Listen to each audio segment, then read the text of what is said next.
They did it again, Gator fans. They did it again. Billy Napier and staff landed another massive recruit, this one in Shemar James, linebacker from Mobile, Alabama.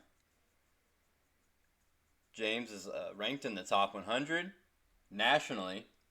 As you can see up there in the top, we have his 247 rating up here.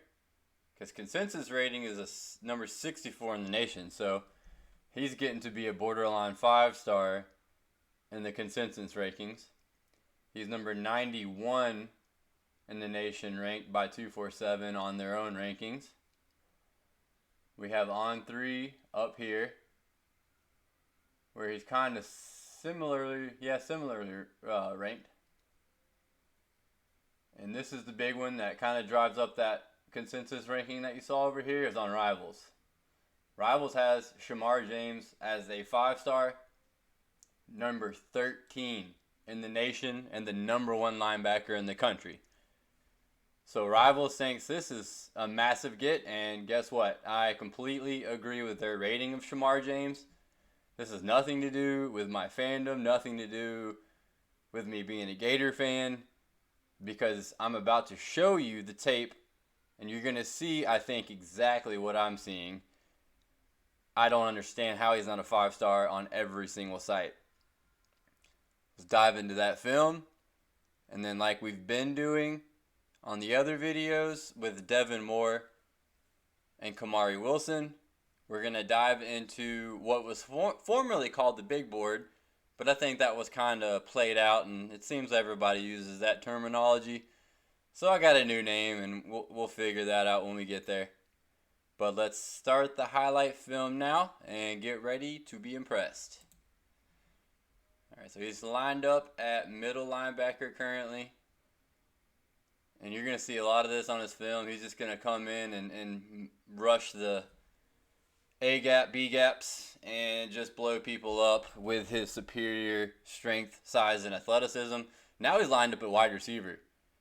And yeah, he's making these kind of catches at 6'2", 215 pounds. Not many guys can do that. Now, level of competition, I don't think is too great. But regardless of this, with his size, you should not be running routes like he's doing right now. I mean, he's running a slant, and the kid doesn't even know which direction he's going. And he probably outweighs that kid by 30 or 40 pounds. I mean, he made a good catch on it, too. So, you know, not only is he super athletic, not only is he big, not only is he scared to hit, well, guess what? He's also really good in coverage, too. He is an all-around linebacker. He sheds blocks. You don't get very far when he hits you. Here he's playing Wildcat quarterback, juking kids left and right, outrunning kids. And he's doing everything that a 215-pound linebacker shouldn't be doing. Rushing the cornerback on the edge, beating left tackles with ease. I mean, that wasn't even a challenge for him. Here comes another one where he's not blocked, so that's a super easy play for him. Here we are lined up at wide receiver again. Running a go route, which is crazy. Making a good catch. He had to adjust to it, and he caught it still, and that's huge. You know, that could be really big. There, he's blitzing the A-B gap again. But making these catches playing wide receiver like this is going to show that he's probably going to get himself some interceptions at the next level, which we all know Florida has not been doing at any level. That's defensive backs, linebackers, whatever. So we have a linebacker that can catch, and that's a really good thing. And look at him with a spin move. Oh, my goodness. This kid is just a raw, super athlete talent. I mean, he's an Alabama, Georgia linebacker. If you watch them play defense, this guy fits right in with those players. And guess what? Florida went into Mobile, Alabama, got his commitment for a second time. There it is. So, I'm assuming by now most of you are probably on board with me and thinking he's a 5-star. I really have no idea how he's not consensus 5-star. We'll see if that changes. That was his junior tape, by the way. I didn't even mention that at the beginning. junior season highlights. So we'll see if he gets his senior season highlights out, and maybe that'll be even more impressive, and he'll get the bump that he deserves. But let's go into our new titled Gator Raider. So no longer the big board, we're going to call it the Gator Raider going forward. And here we have the overall current construction of the University of Florida roster heading into 2022, where you see the projected score. 22 is the overall score at each position. And then the position score next to that is the current score, which doesn't take into account seniors, transfer portal guys, etc., current commitments, etc. So I tend to look at this projected score 22 to really give me a glimpse at how effective a guy can be, how important he is at a position, and just the overall score for the Gator Raider. It plays a huge part, so that's why I always reference this column right here. And as we can see, James is a linebacker. I say we probably need about 7 on roster scene. We need 2 on the field almost always, unless it's a deep passing down. So even with the commitment of James, we are still 1 linebacker short according to my projected needed numbers. So that puts us at a negative 0.65 heading into 2022. And you can look over here on my scale. Negative 0.65 is going to sit in between 8 and 6. So we're going to call that a 7 on the need scale. And prior to James committing, that was a 10. That's how big of a deal he is. He bumped down our need at a position by 3 entire points. So let's go look at the linebacker room and see what James is going to be looking like his freshman season.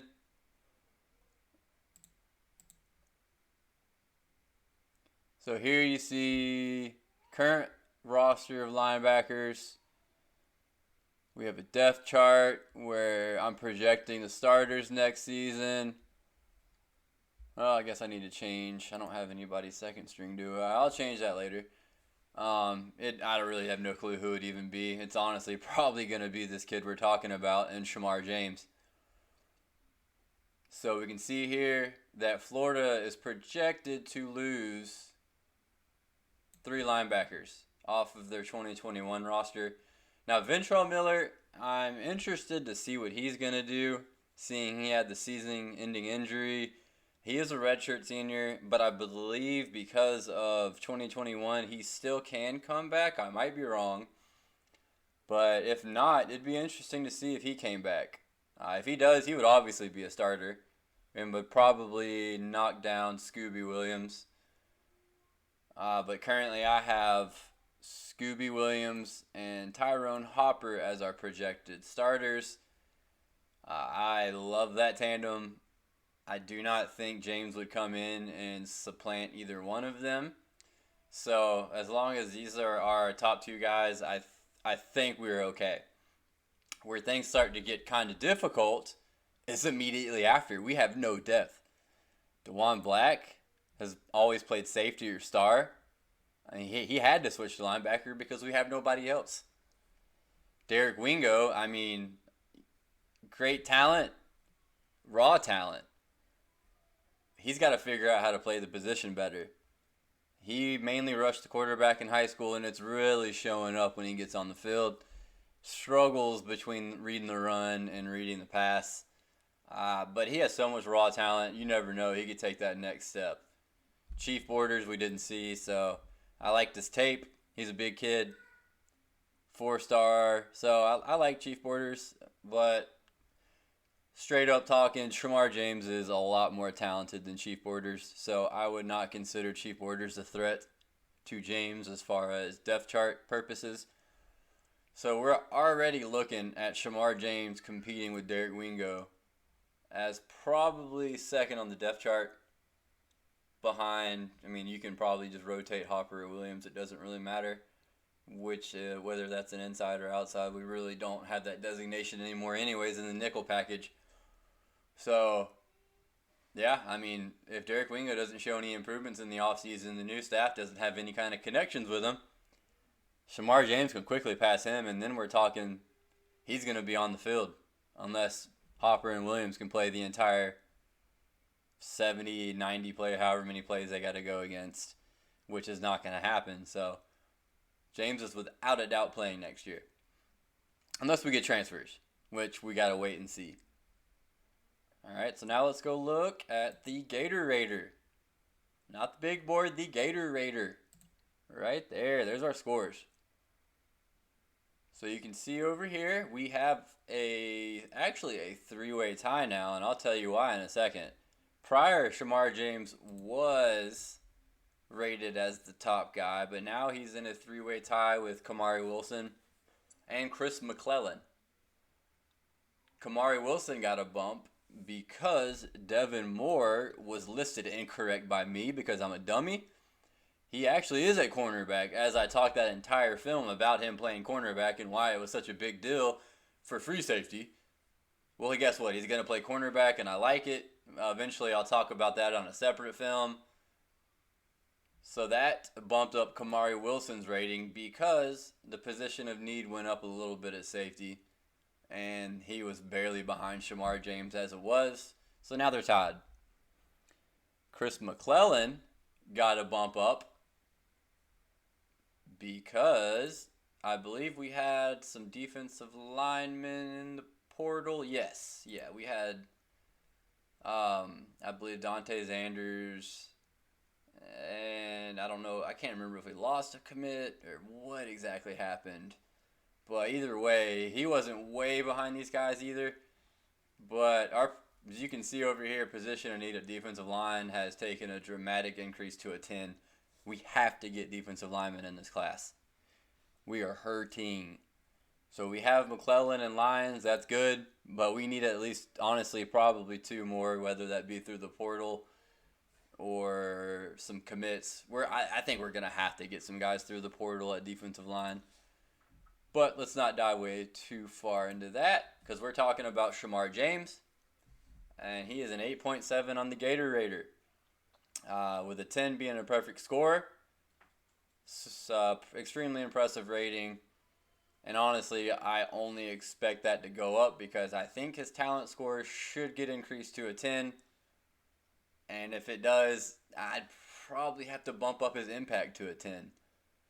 So we're looking at Shemar James, despite being the second highest commitment, possibly being our most important.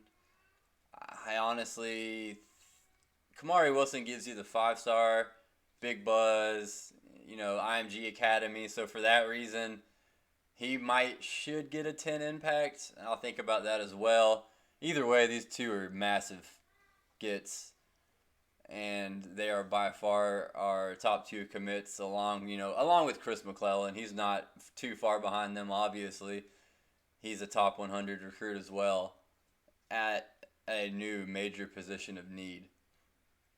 But yeah, like I said in the video earlier in the video, fully expect Shemar James to get on the field next year, whether that be primarily on kickoff. I doubt that's all that he's doing. I know I said the same thing for Kamari Wilson. The difference between the two is Kamari Wilson actually has some talent on multiple levels as far as number 1 and number 2 on the depth chart in front of him. So Kamari Wilson could have a hard time seeing the field as far as being a defender. Definitely getting on the field as special teams. Shemar James should definitely get on special teams as well, but I don't see how he's not going to play unless we get somebody in the transfer portal. But to summarize it, Shemar James is a huge recruiting victory again over Georgia. That's right. Billy Napier is kind of spanking Kirby Smart right now. I know the Dog fans are getting mad, but it's what we like as Florida fans, right, guys? So, Shemar James, huge recruiting victory, elite athlete, big-time talent. I mean, like I said again, you see these guys at Alabama and Georgia where you just don't understand how they can move as well as they do and how strong they still are and how effective they are at stopping the run. this is going to be one of those guys. And the fact that we beat both of them for Shemar James should be telling. That summarizes this video. If you enjoyed it, like and subscribe, please. That helps me out a lot. Gives me a little more confidence to keep putting out some more videos. And also, if you could, go check out the Kamari Wilson and Devin Moore videos that I already made. And I appreciate you tuning in. Go Gators.